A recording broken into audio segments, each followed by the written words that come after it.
Hi, my name is Nora Germain, and I researched the drug Omalizumab. What is Omalizumab? Omalizumab is a monoclonal antibody that targets antibody IgG released in the body and stops or reduces the effects of allergic reactions. It is used for patients that have chronic asthma, chronic allergies, rhinitis, or nasal polyps. It can also be used now for patients with severe food allergies. It is made from a stem cell line from CHO cells. So more into how it's made.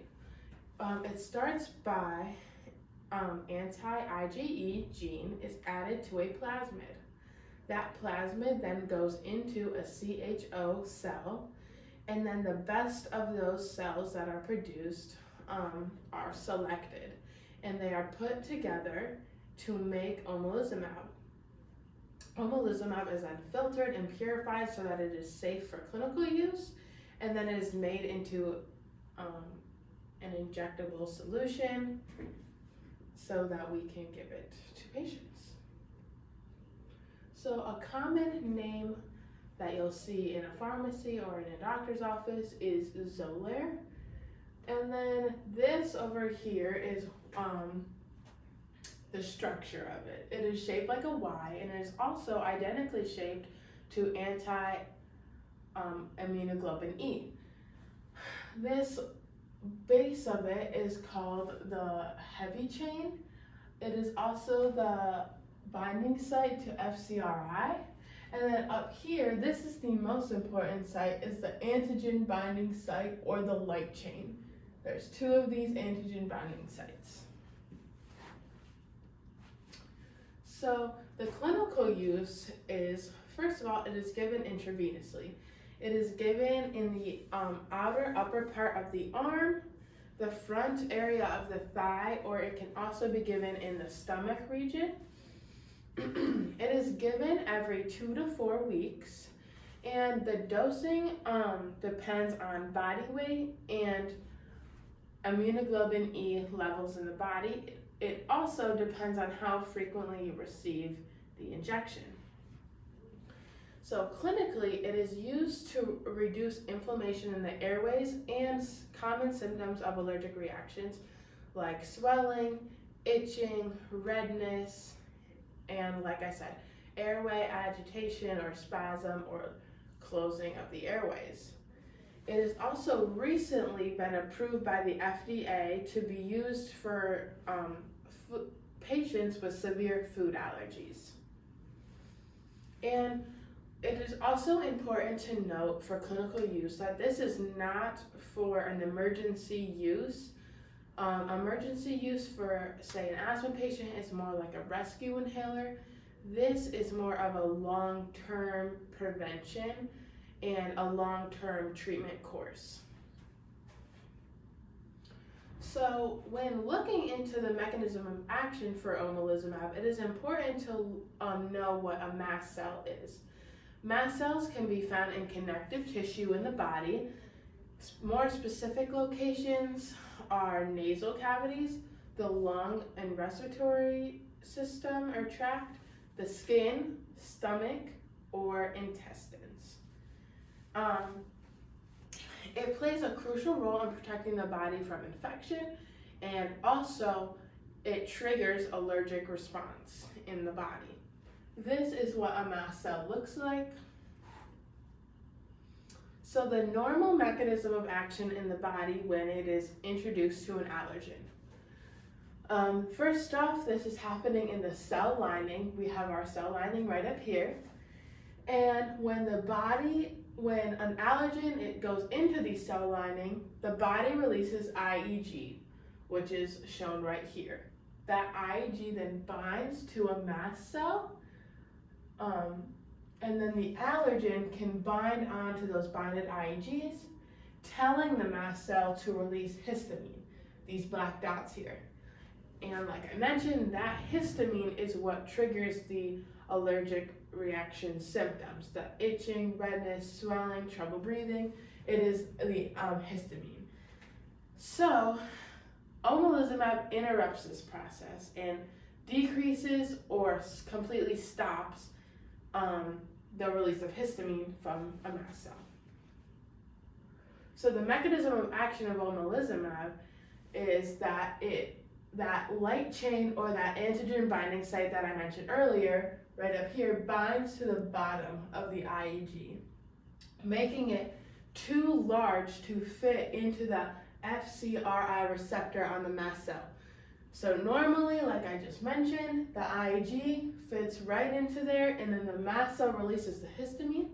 But since the omalizumab is binded to the bottom, it does not fit, it becomes too large.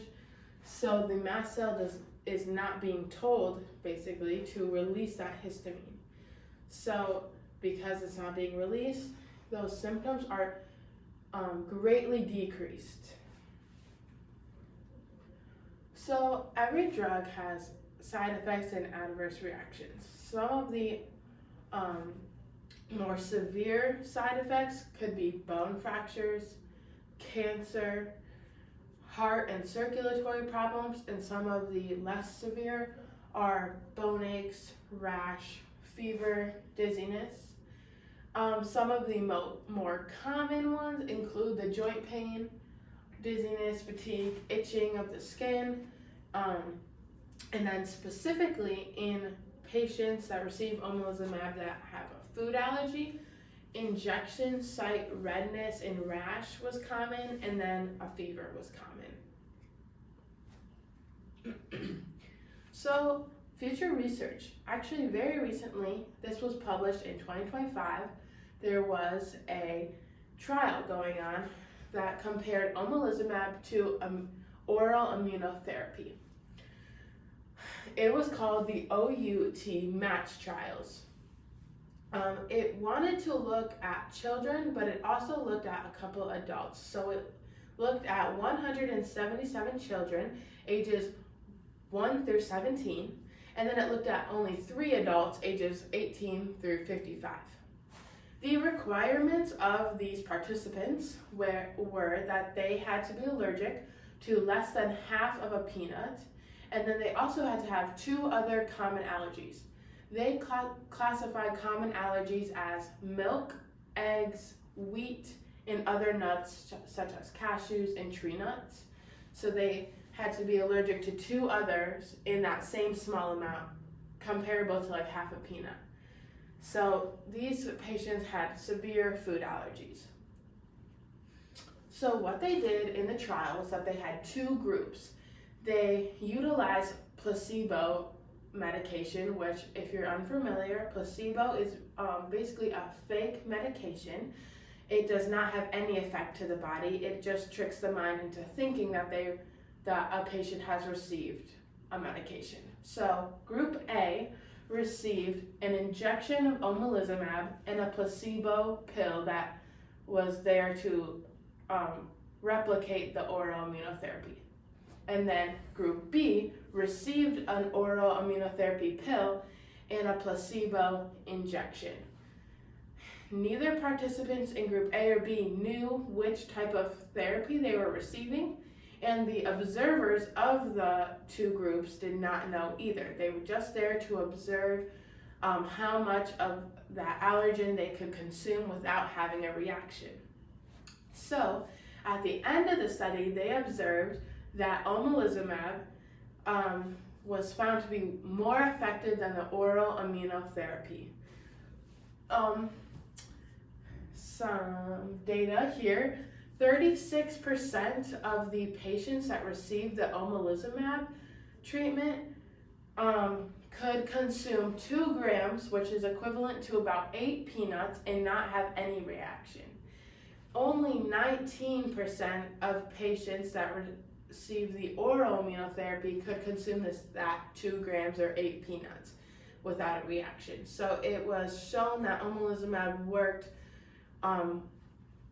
was more effective in working to prevent that reaction and that release of histamine than that oral immunotherapy.